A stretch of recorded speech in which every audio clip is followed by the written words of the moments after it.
Be a bird feeder, not a bird eater. Especially in the cold winter months. All right, little cuties. Look up a factory farm video, Shell to Hell, on the cruel chicken, poultry, egg, and turkey industries that abuse little birds from birth to death.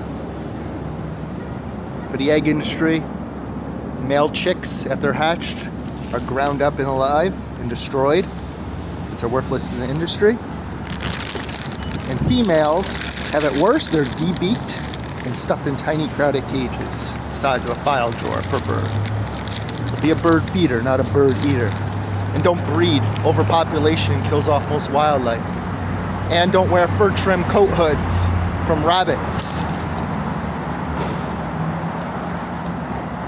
In just 50 years, human animals have doubled and killed off 69% of wildlife.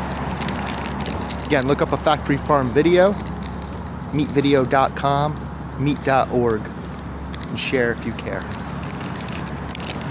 Many are bred in the poultry industry to grow several times their natural size and are killed at just 16 weeks as babies. Share if you can. Bird feeder, not a bird eater.